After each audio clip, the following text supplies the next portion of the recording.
안녕하십니까. 칼버트 신학해설 오늘 70강 하겠습니다. 새로운 장으로 들어갔습니다. 제5장 복음과 율법 타이틀이 그렇습니다. 그리고 그 옆에 점찍고 윤리학 이렇게 되어 있네요. 제5장입니다. 오늘 우리 칼바르트 신학해설 6장이죠? 5장? 5장. 5장에서 제목이 복음과 율법입니다. 복음과 율법 흥미롭습니다.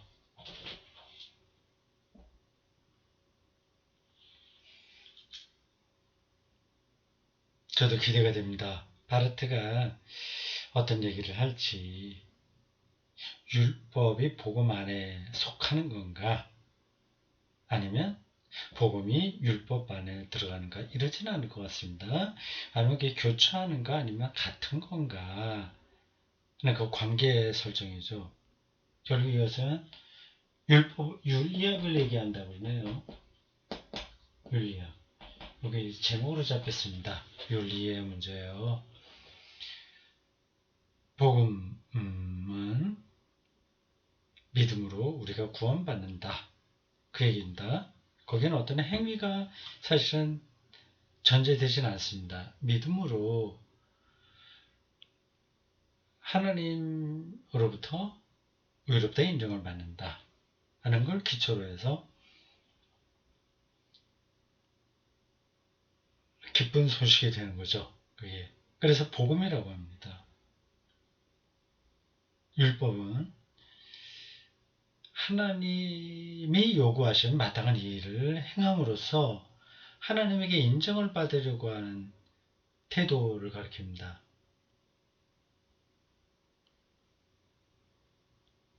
예수의 말씀에 따르면 마태복음이 전하는 거죠. 율법을 폐기하러 온 게 아니라 완성하러 왔다. 예수 그리스도는 복음이에요. 그가 너 착하게 살아야 돼 이런 얘기는 하지 않으셨습니다. 관심이 없어서가 아니라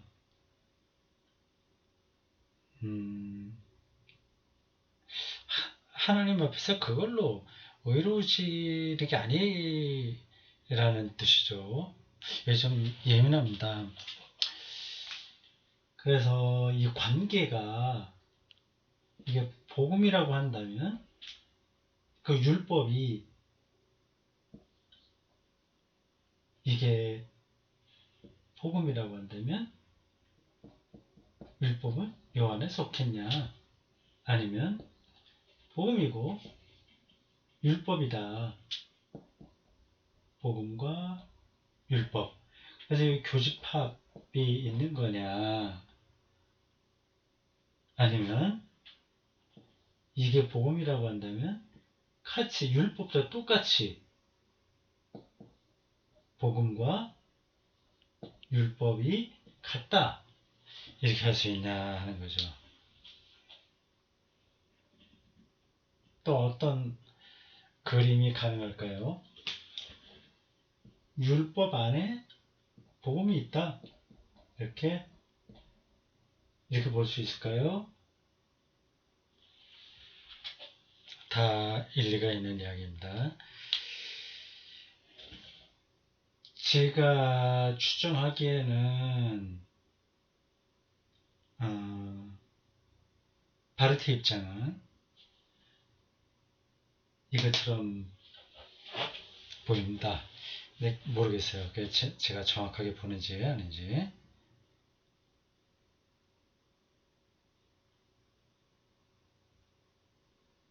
율법은 복음보다 분명히 크죠. 살인 강도 범이라고 하더라도 믿음으로 구원받는다는 어떻게 보면 아주 어처구니없는 그런 이야기가 이 복음의 차원에서는 가능한 겁니다. 그렇다고 해서 이 복음과 율법이 아무 상관이 없는 건 아니죠. 좋은 나무가 됐다면 그렇게 비유하면 되겠네요. 이 복음은 그것도 마태복음이 얘기하는 건데 나무예요. 율법은 열매입니다. 열매. 나무가 좋아야 좋은 열매를 맺는다. 나무가 나쁘면 아무리 열매를 맺으려고 해도 안 되죠. 그리고 그 나무가 좋은지 아닌지를 알려면 열매를 봐야 된다. 그 관계입니다. 이걸 바르트가 어떻게 얘기하는지 따라가겠습니다. 재밌을 것 같아요. 이게 설교자에게도 굉장히 중요한 안목입니다. 이게 잘 정리되어 있지 않으면 복음을 도덕주의화 시킵니다. 이거 해야 돼, 저거 해야 돼. 계속요. 또 자칫하면 또 하나의 극단으로 율법 해체주의, 무율법주의에 빠질 수 있죠. 초기독교에도 그런 사람들이 있었습니다. 구원파가 어떻게 보면 그런 쪽으로 흘러갈 가능성이 있습니다.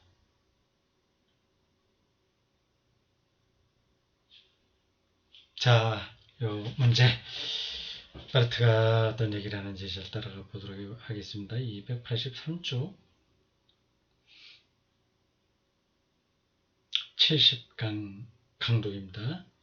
새로운 타이틀 복음과 율법입니다. 밑에 부제로 이렇게 되어 있네요. 진지한 요청과 함께 주어지는 권고.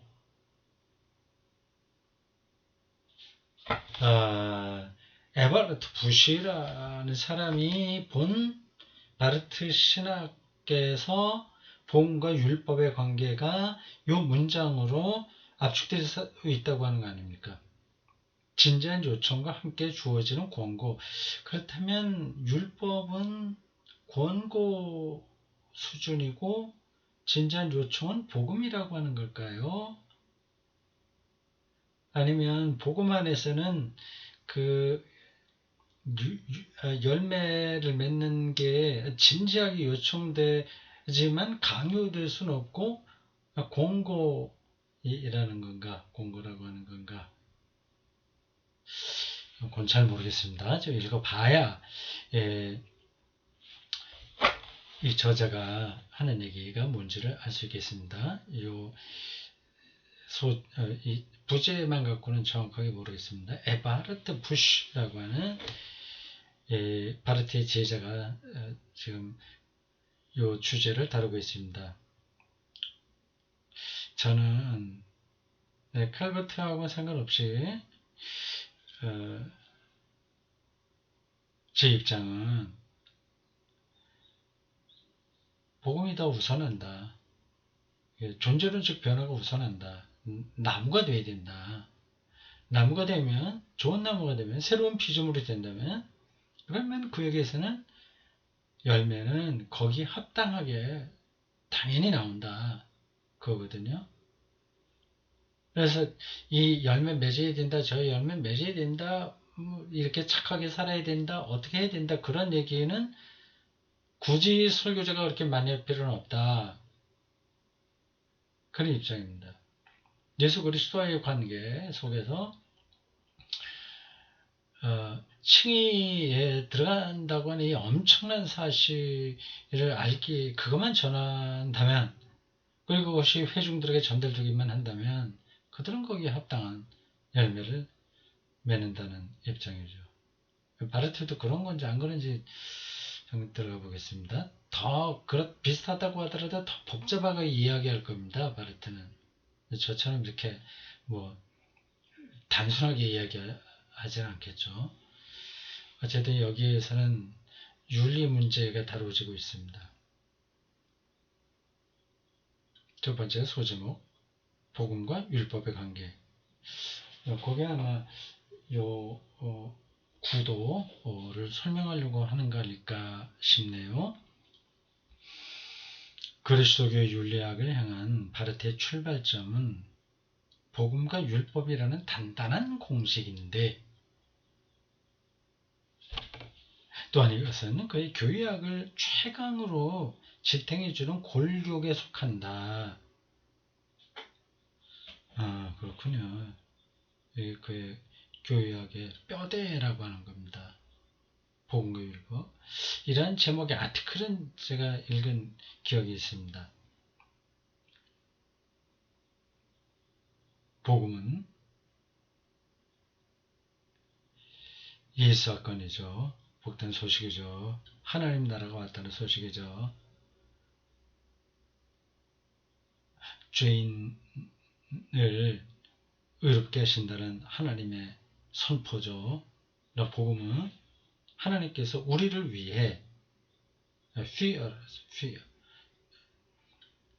영어로 for입니다. for 때에 따라서는 to 우리를 위해 원하시는 것을 뜻하는 반면 율법은 우리로부터 원하시는 것이다. 이렇게 개념 정리를 했군요. 복음은 하나님께서 우리를 위해서 원하시는 것을 뜻하는 거며 우리를 위해서 원하시는 것이라 그럼 구원받는 거죠. 우리를 위해서 믿음이죠. 의로우시는 거죠.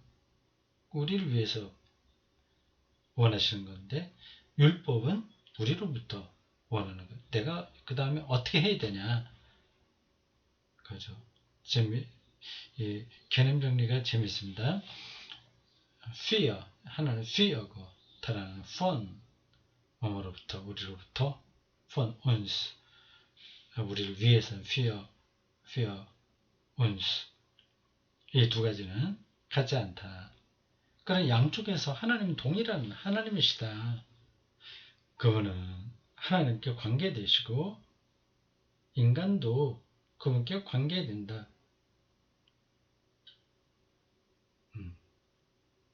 하나님과 인간의 관계라는 겁니다. 성령도 그런 관계죠. 그러기에 양자는 분리될 수 없다. 하나님이 어떤 것을 제공하실 때 비텐이라는 독일어 동사가 거기 괄호로 묶여 있습니다. 제공되는 그것 안에는 반드시 명령이 포함된다. 그 독일어 안에 특별한 언어 감각이 여기 있어요. 비텐, 제공한다는 거거든요. 과거 분사로 해서 비텐, 그래서 그 같은 단어인데 의미가 달라지는 거죠. 제공하실 때 그 비텐 명령도 포함된다. 독일어 그건 어구는 똑같습니다. 비텐이 비텐. 네, 과거 분사에 비텐. 하지만 하나님께서 어떤 것을 명령하실 때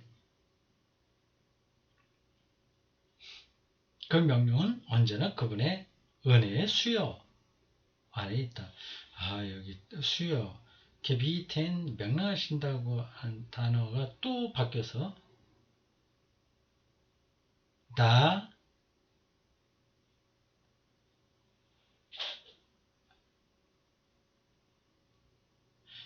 비텐. 근데 여기 독일어 잘못된 것 같습니다. 단어가 오자 나온 것 같은데요. 다는 거기에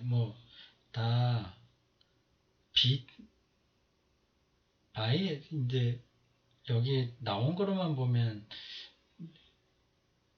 이런 독일어는 없는 것 같은데요.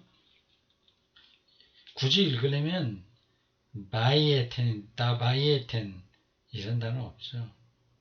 혹은 베이텐 여기 오자가 나온 것 같습니다. 비텐. 그러니까 그냥 영어 스펠링처럼 읽으면요. DARB, E를 빼야 될 것 같아요. 그래서 비텐 이제 말이 되죠. 은혜의 수요. 혹시 내가 잘못 알고 있는 건지도 모르겠습니다. 그러므로 그분의 계명은 결코 짐이 되는 율법이 아니다. 하나님의 은혜는 명령적이고 하나님의 계명은 은혜롭다. 하나인 하나님의 말씀이 복음 그리고 율법이다. 복음과 율법 같다. 은혜로서 같다. 접근이 참 재밌죠. 이 바르트의 신학의 특징들입니다. 하나인 하나님의 말씀이 복음 그리고 율법이다. 복음과 무관한 율법은 없고, 그러니까 무거운 짐으로서의 율법은 없는 거죠. 그러니까 다 은혜로서만 그게 율법이 되는 겁니다. 율법 없는 복음도 없다. 그러니까 율법이 폐기된 열매가 전혀 없는 나무 이런 건 없다. 말씀은 먼저 복음이고 그 다음에 율법이다. 이 순서는 있어요. 복음과 율법이 은혜로서 같은 거긴 하지만 먼저는 복음이고 다음에 율법. 저도 이제 이러한 입장입니다. 시내산에서 언약궤가 10계명의 돌판을 그 안에 보관하듯이 볼게요. 언약궤 10계명의 돌판도 있고 아론의 쌍난 지팡이 도 있고 또 만나도 있었다고 하죠. 언약궤 안에 들어있는 세 가지. 복음은 율법을 포함하고 자신 안에 봉인한다. 하나인 하나님의 말씀은 그분의 은혜의 사역으로서 또한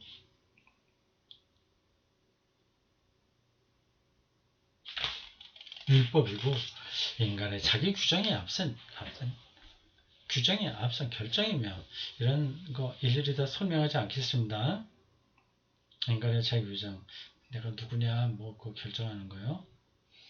앞선 결정이며 인간에게 자유를 요청하는 동시에 그 자유의 사용을 조정하고 판단한다. 하나님의 말씀이. 이럴 때만 이게 살아있는 하나님의 말씀인 거죠. 하나인 하나님의 말씀이 여기서 하나라는 이 단어가 들어가냐? 그냥 하나님의 말씀해야 되는데 똑같다는 뜻입니다. 동일한 하나님의 말씀이 그분의 은혜의 사역으로서 우리에게 관여할 때 그것은 우리의 존재 및 행위가 존재와 행위 복음은 존재, 행위는 율법이에요. 그렇게 연결이 되는 겁니다. 얘가 그 말씀의 존재 및 행위와 일치하게 되는 것을 목표로 한다. 복음의 직설법이 효력을 나타낼 때 직설법 그 문장의 마침표는 감탄 부호가 되면 그 문장 자체가 명령문으로 변한다. 그냥 지나갑시다. 아주 특이한 바르트의 문장이 여기서 멋지게 나오긴 했습니다. 어떻게 보면 너무 문장을 멋있게 쓰려고 노력한다는 생각도 듭니다. 수사적이에요. 근데 그게 다 그분의 입장에서는 어떤 사실을 더 분명하게 나타내기 위해서 이렇게 쓸 수밖에 없었겠죠. 근데 이제 너무 좀 화려하다는 느낌이 들어서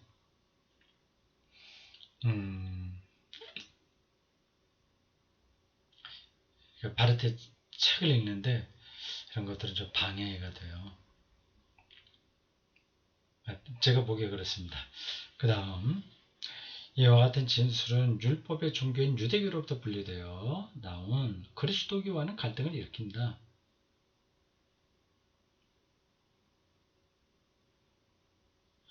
유대교는 율법 종교입니다. 철저하게 그 하나님을 법으로 하나님의 말씀을 법으로 이해한 겁니다.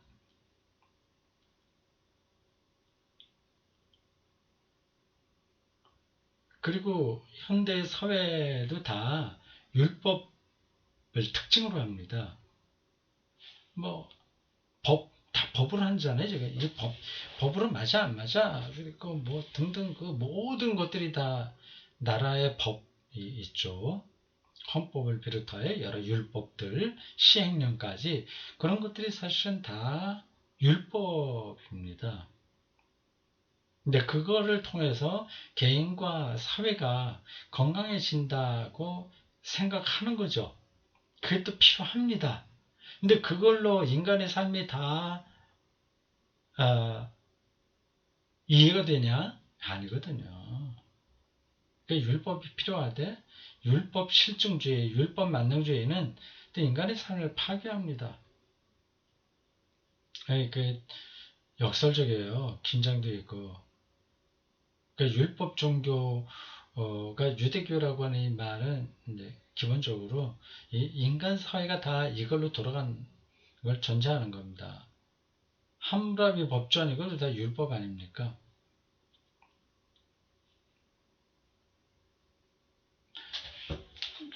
그러니까 굳이 율법 종교인 유대교로부터 말하지 않아도 되긴 했는데, 근데 율법 종교가 아닌 종교도 있죠. 뭐 샤머니즘 같은 거는 율법 종교 아니에요. 거기서는 뭐 올바로 살고 뭐 도덕적인 거, 윤리 이런 거 전혀 개입되지 않습니다. 그냥 주술적인 거죠. 악한 세력을 물리치고 뭐 그런 식으로 하는 거 아니겠습니까? 아니면 어떤 신비에 떨어진다거나 그런 데에는 율법이 없어요. 근데 유대교는 아주 철저하게 율법적입니다. 이게 문명이 이제 발전했다, 이렇게 볼 수 있는 거죠. 율법 종교인 유대교로부터 분리되어 나온 그리스도교와는 갈등을 일으킨다. 우리는 이제 복음이니까. 그리스도교는 자신을 복음의 소유자로 여기기 때문이다. 또한 이 진술은 가톨릭적인 그리스도교와도 갈등을 일으킨다. 개신교하고 가톨릭하고 차이가 여기서도 좀 보이거든요. 마틴 루터가 솔라 피데 뭐 몇 가지 얘기하지 않았습니까? 이런 게 이제 가톨릭 그 당시에 입장하고 충돌하는 거죠. 가톨릭 교회는 믿음과 동시에 믿음도 필요하지만 인간의 업적도 필요하다, 이런 입장이거든요. 근데 그 업적은 행위죠. 그 율법이죠.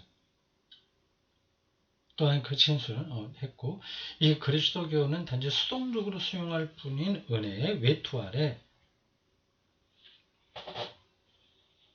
백성 전체를 합체시키고 자신의 평신도들을 수동적으로 만들며 그리스도교 자체가 성직자들의 은혜로부터 벗어나지만 않으면 충분하다고 여긴다.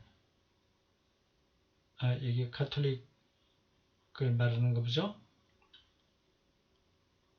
또한 위의 진술은 위의 진술이라고 하는 건 뭘 얘기하지? 그 앞에서 이 에바르트 부시가 인용한 바르트의 글인 것 같습니다. 길게 인용해서요. 283에서 284쪽에 쭉 이어지는 겁니다. 또한 위의 진술은 믿음이 행위의 의와 대립하는 것으로 보는, 믿음이 행위의 의와 믿음의 의, 행위의 의예요. 이렇게 대립하는 것으로 루터는 보았습니다. 그래서 가톨릭을 완전히 정죄했죠. 루터의 인식과도 갈등을 일으킨다.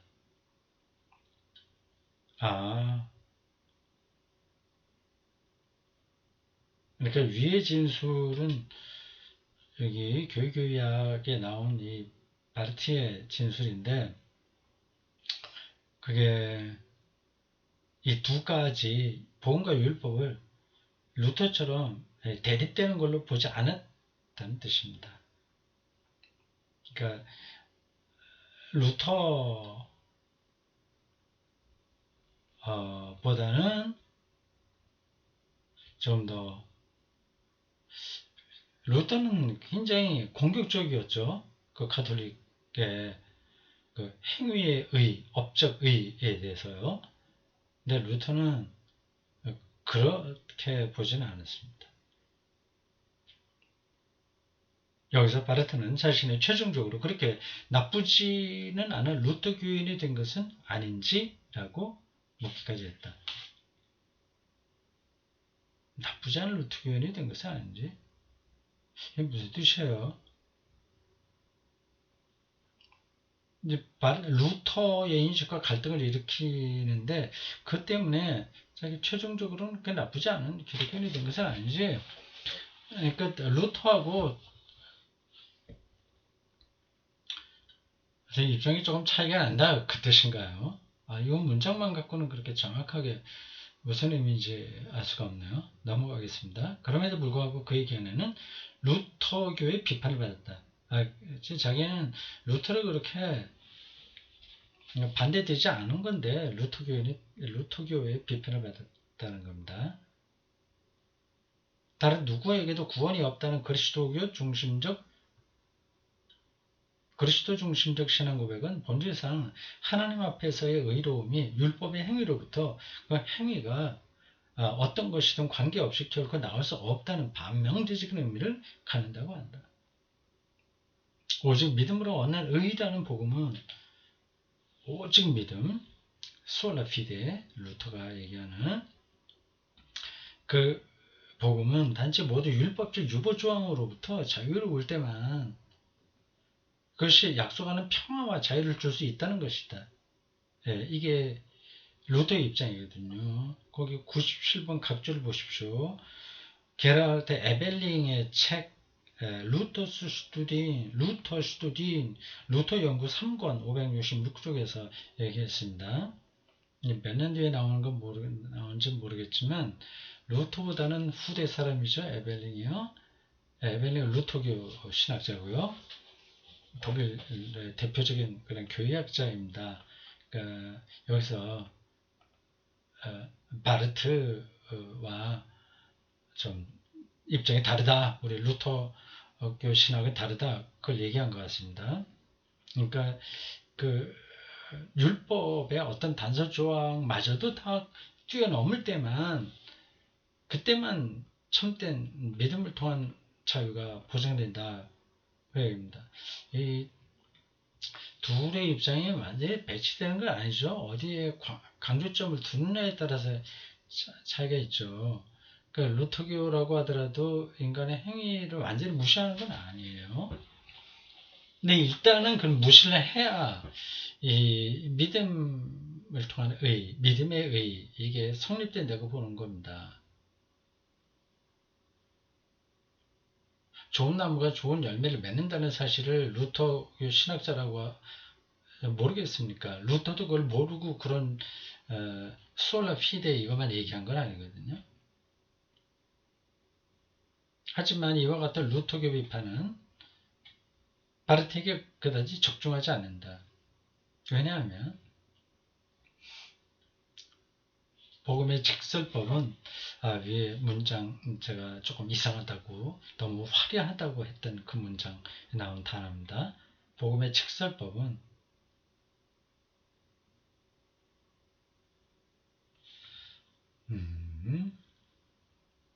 효력을 발휘하고 있고 복음의 직설법 다 제외하고 직설법이니까 예수를 믿음으로 구원을 받는다 그 가르침이죠.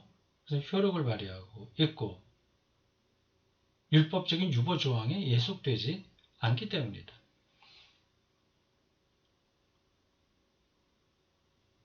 이건 이 복음의 직설법은 옳다 이거죠. 이거는 바르트가 전혀 조금도 양보하지 않는 거죠. 오히려 루터교의 비판은 어떤 다른 것을 가르치고 있다. 복음의 위로는 자신 안에 율법이 없다는 데 있고 복음의 위로는 자신 안에 율법이 없다는 데 있고 복음은 율법으로부터 자유로운 현실성이라는 것이다. 복음의 위로, 복음이 주는 위로는 자신의 율법이, 이게 무슨 말이에요? 복음의 위로, 복음이 주는 위로는 자신이 누구예요? 개인? 그리스도인? 아니면 복음 자체?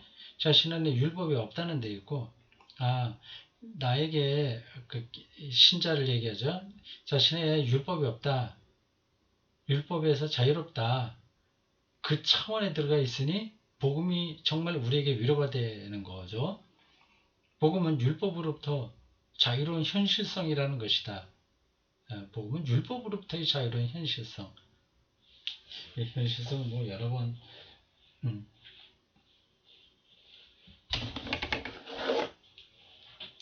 복음의 현실성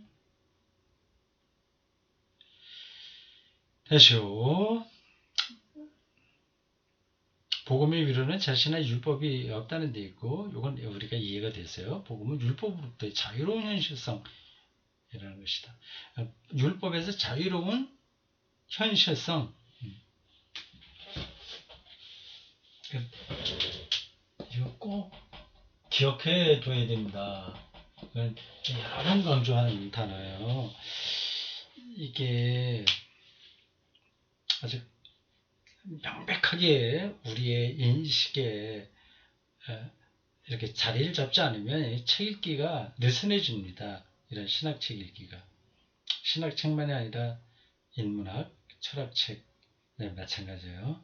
자유로운 현실성, 자유로운 진리, 자유로운 확실성, 뭐 이런 뜻이에요. 나아가 하나님의 율법은 다음과 같은 두 가지 기능에서 그런 복음의 현실성보다 앞선다고 한다. 그렇죠. 하나님의 율법은 다음과 같은 두 가지 기능에서 그런 복음의 현실성보다 앞선다고 한다. 율법은 죄인에게 율법 조문을 외적으로 강요함으로써 죄를 범하지 않도록 막아주며, 둘째, 인간의 고유한 내적 무능력을 의심하게 만들어서 복음의 인지를 위한 준비 단계를 마련해 준다.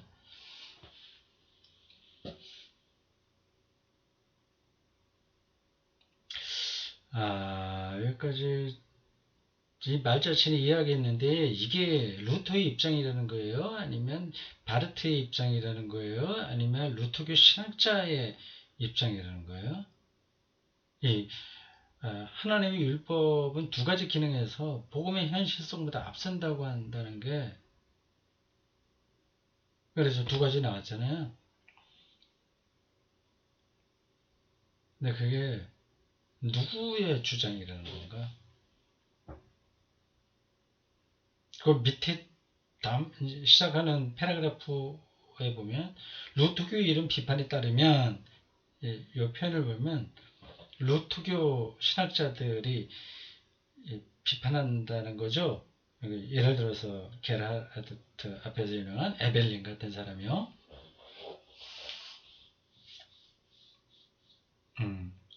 네, 그런 것 같습니다. 285쪽 맨 윗줄 끝에도 이렇게 나옵니다. 오히려 루터교의 비판은 어떤 다른 것을 가리킨다.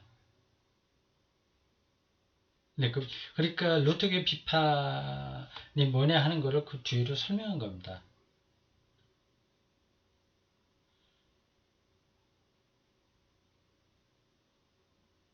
네, 뭐 그런 정도로 생각하고 지나가면 되겠습니다. 네, 여기까지 하겠습니다. 수고했습니다.